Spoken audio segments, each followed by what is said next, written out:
So Imogen and I have gone out for a lovely walk, and there's nothing that angers me more, like really gets me angry, than seeing this. Guys, welcome back to Let's Go Wild. My name is Patrick. My name's Immy. And we're a family of adventurers exploring life together. And through our adventures, we hope to inspire others to live life adventurously. Because when you explore, you grow. And when you grow, you're able to change the world around you.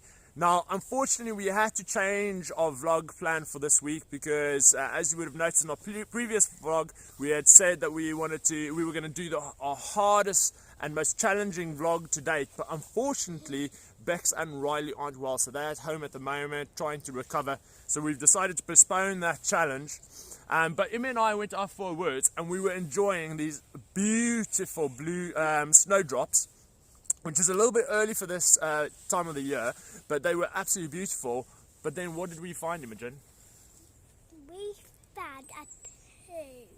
We found this lovely patch of beautiful snowdrops, Imogen and I, and we were admiring it, and we were trying to find a way through. And then what is it that we find here? A lovely daisy. No, it's not a daisy. It's somebody's done a poo in the middle of the snowdrops, and it just gets me really, really angry. And they just left their poo and their tissue in the middle of the snowdrops.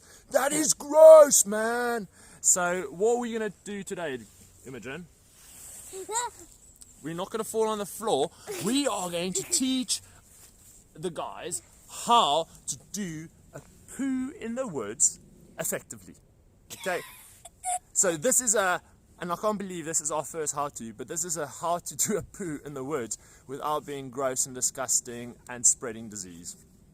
So Imogen, what's the first thing we have to do when we need a poo? Do we do a poo in the middle of a path? No. Do we do a poo next to the river? No. No, those things. So you have to go at least 70 paces. So 70 steps away from the footpath or flowing water or water source, okay?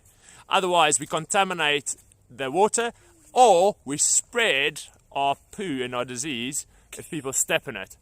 If you poo right next to a river and a path, that an animal might eat it and they might get killed. Oh, disgusting, exactly. Okay, so Imogen, what's the second step do we do? Do we do a poo right on the top of the ground? No. What do we need to do? We need to dig a hole. We need to dig a hole.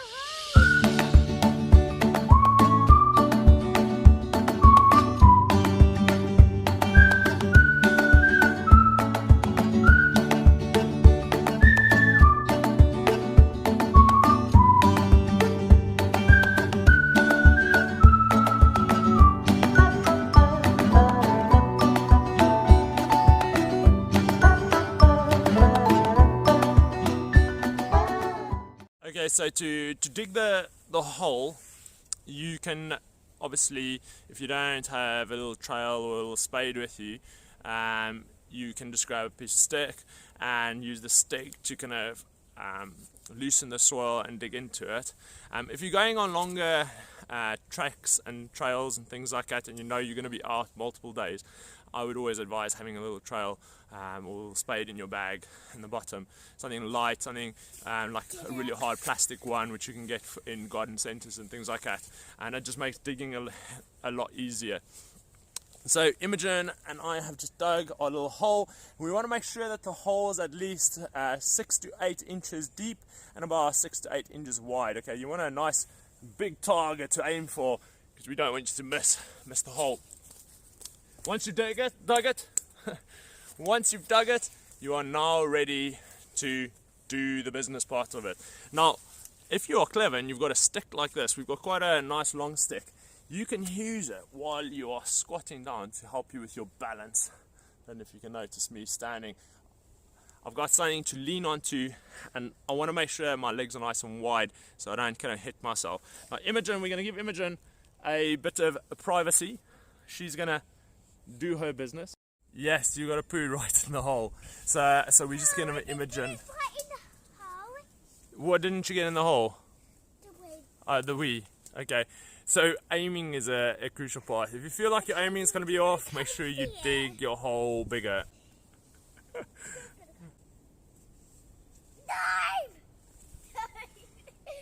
Imogen's just done the business. Let's see the business side of things. Oh my gosh, Imogen, what did you eat? Here's the next step. What do you need to do? You need to cover your business. So your tissue, everything's inside the hole, and you are now using the stick you used to dig your hole and to hold you up. Use that stick to cover in. And you would never have known that we did anything in there. And then Imogen, what is the last thing we need to make sure we do? Wash my hands. Clean your hands. So if you don't have access to running water, you can use some Stop coming out. gel to clean your hands and get that everywhere. Now Imogen dug a hole with her hands, so they're a bit muddy, but at least they are nice and clean. So that's a basic example of how you do a poo in the woods without spreading your germs, without leaving any tissue daisies lying around, and without spreading any disease. Now there are a few times where you might find it more challenging to dig a hole, especially when you're on mountains and things like that. And when I was on climbing Kilimanjaro, that's what I experienced. The ground's so hard that people were literally just having their poo on top of the rocks, and then just tissues everywhere, and it's pretty gross. It really makes for an awful experience, especially when you step in it, and yes, it smells like and that caused a lot of people to get diarrhea and things like that because of the poor sanitation.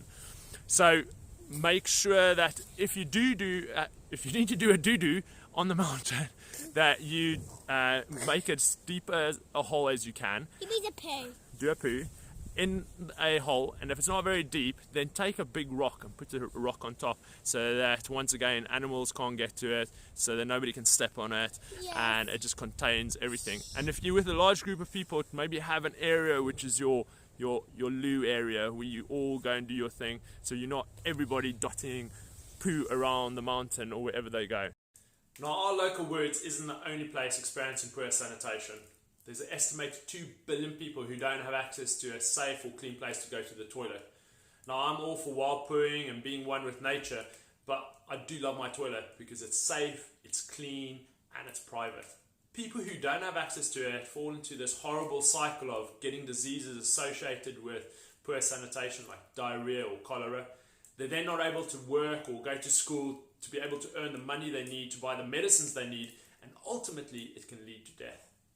Now we support a charity called Toilet Twinning, and by donating £60 you are able to help a community get access to a toilet, clean running water, and the education they need to be able to combat these diseases. Once you've made your donation, you will receive a certificate of twinning, which you can proudly place behind your toilet door, to encourage everybody who uses your toilet to maybe also donate and sponsor. You also receive a GPS coordinate of your toilet, so you can go and have a look on Google Maps exactly which toilet you've twinned with.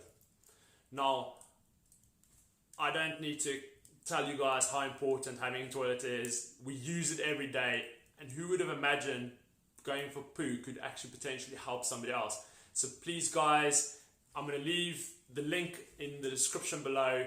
Twin your toilet, make your poo make a difference, and especially the person who pooed in the snowdrops, go and twin your toilet. No, I'm serious. The person who pooed on the snowdrops, you need to twin your toilet, because that's gross, dude. And you also need to check the video to be able to know how to poo in the woods, so you don't do that again. So that's our vlog for today. Thank you so much to all of you who have already subscribed. If you haven't subscribed yet, press that subscription button below. Make sure you tick the notification bell and give us a thumbs up if you like what we do. And if you've got any ideas or comments, please leave that in the comment section below. But till next time, Brits go wild.